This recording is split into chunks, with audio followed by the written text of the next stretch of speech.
25장에서 32장은 이방 나라들에 대한 하나님의 심판의 메시지를 전합니다.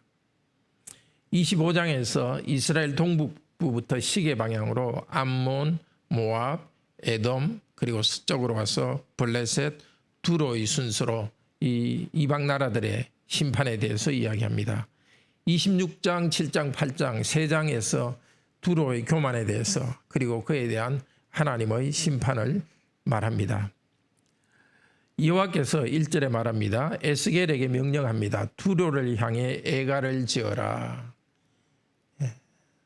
장례식이 있을 때 부르는 노래를 두로를 향해 애가를 지어라고 합니다.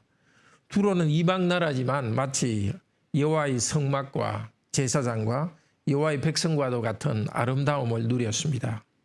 두로는 이렇게 말합니다. 나는 온전히 아름답다고 말하면서 하나님의 선택된 민족인 것처럼 교만합니다.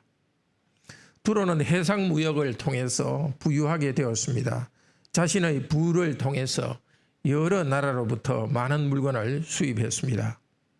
그러나 강력한 군사가 호위하는 두로의 배들이 갑자기 동풍에 파손되어 버릴 것입니다. 선장도 사공도 그 무역품들과 함께 바다에 빠질 것입니다. 이 일을 하시는 분은 여호와이십니다. 바다에서 실력을 자랑하던 그들에게 바벨론 왕이 물결처럼 덮을 것입니다. 두로는 멸망하여 다시 보이지 않습니다. 그러나 그들이 조롱하던 하나님의 백성은 하나님의 매를 맞아서 한때 죽은 듯 하지만 다시 부활할 것입니다. 형제 자매 여러분, 두로의 평화는 풍요는 하나님의 백성들이 성전을 중심으로 예배할 때 누리는 그런 풍요와 비슷했습니다. 배로 비유된 두로의 장식은 여호와의 성전과도 같고 성전과도 같이 영광스럽습니다. 두로가 거래한 많은 물품은 성전 예배에 쓰이는 물품이기도 했습니다. 이 예언은 바빌론 포로기에 있던 백성 그리고 그 후에 본국으로 돌아왔던 구약 성도들에게 여러 가지 유익을 주었습니다. 첫째는 위로를 주었습니다. 두로는 자기들의 풍요 가운데 교만하여서 풍요의 근원인 하나님을 인정하지 않았습니다. 그리고 하나님의 백성의 불행을 비웃었습니다. 그러나 하나님께서는 마침내 갑작스런 동풍처럼 바벨론이 침공해 와서 망하게 할 것입니다. 이 예언은 하나님의 백성이 바벨론의 고난 가운데서 그들의 억울함을 풀어주시는 하나님의 정의로운 심판의 날을 소망 가운데 기다리도록 위로해 주기 위한 말씀입니다. 둘째로 이 말씀은 경고이기도 합니다. 하나님의 백성은 두로의 영광과 그러나 그에 대한 심판의 이야기를 들으면서 자신들의 불순종을 기억했을 것입니다. 하나님이 그렇게 영광을 누리게 했지만은 불순종했고 거기에 대해서 지금 심판을 받고 있다는 것을 생각하며 회개했을 것입니다. 만약 그들이 우상을 섬기지 않고 하나님께 예배하며 언약의 말씀을 따라서 사랑과 나눔의 공동체를 이루었다 칩시다. 그러면 두로보다 더 나은 영광을 하나님께서 누리게 해주셨을 것입니다. 다윗 왕 때의 강한 군사력과 솔로몬 때의 예배를 회복했을 것입니다. 그러나 이미 솔로몬 때부터 시작한 우상 예배와 사회적 악으로 그들은 이제 포로로 와 있습니다.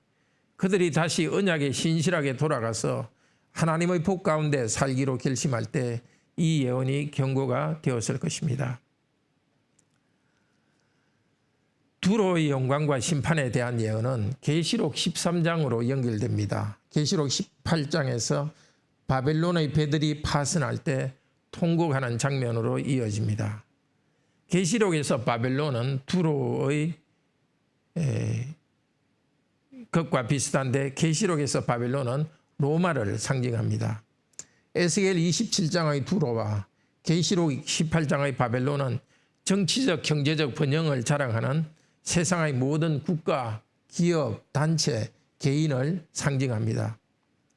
이 말씀은 그리스도 안에서 하나님의 교회에 지체된 우리 성도들에게 계속 위로와 경고를 줍니다.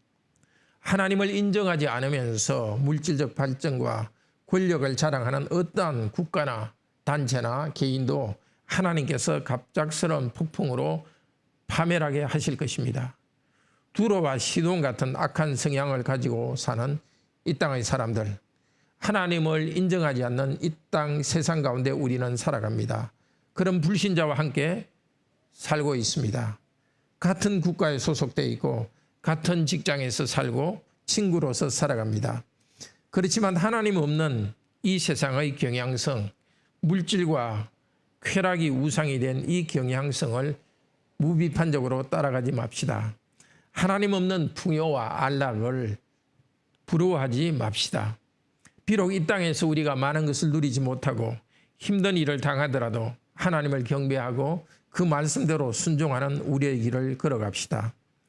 하나님을 잊고 이 땅이 전부인 것처럼 성취를 위해서, 명예를 위해서 달려간다면 두로가 당한 불행을 우리도 그대로 당할 것입니다. 하나님 없는 풍요와 교만과 함께 멸망하지 않도록 먼저 그분의 나라와 의를 구합시다. 예배는 드리고 성경은 읽고 기도는 하지만 두로의 장사꾼처럼 마음속에는 탐욕을 우상처럼 따르는 그런 일이 없도록 주의합시다. 우리의 예배와 경건이 항상 하나님 앞에서 정결하고 받음직하게 되도록 기도합시다. 함께 기도합시다. 자비로우신 하나님, 두로의 풍요와 멸망을 보면서 저희도 경고를 받습니다. 이 땅의 것이 전부인 것처럼 물질과 명예와 인정을 추구하지 않도록 도우소서. 하나님의 나라와 의를 구하며 말씀에 순종하며 살아갈 때 이 땅에 필요한 것도 주신다고 약속하였사오니 이 약속을 믿고서 우리 하나님을 경배하고 말씀에 순종하는 삶을 계속 나아가도록 도와주시옵소서. 오늘도 여러 가지 기도 제목을 가지고 나왔습니다. 건강과 경제적인 문제와 또 우리 가정의 자녀들의 교육과 또 교회 성도들의 평안을 위하여서 저희들이 기도하기 원합니다. 출산 후에 회복되고 있는 이 나라 자매 잘 회복될 수 있도록 하시고 또 새로 태어난 아기들 시원이 또 유원이 건강하게 잘 자랄 수 있도록 은혜 주소서. 성령님, 오늘도 저희들의 눈을 맑게 하여 주셔서 저희들의 죄를 보게 하여 주시고 예수 그리스도의 보혈 공로 의지하여 회개하면서 새롭게 정결하게 되게 하시고 사랑하며 살아갈 수 있는 새로운 결심을 허락하여 주소서.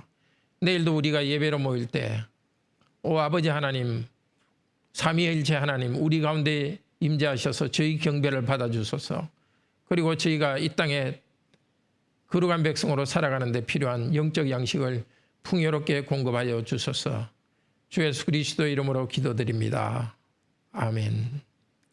은혜로운 기도 시간 되기를 축복합니다.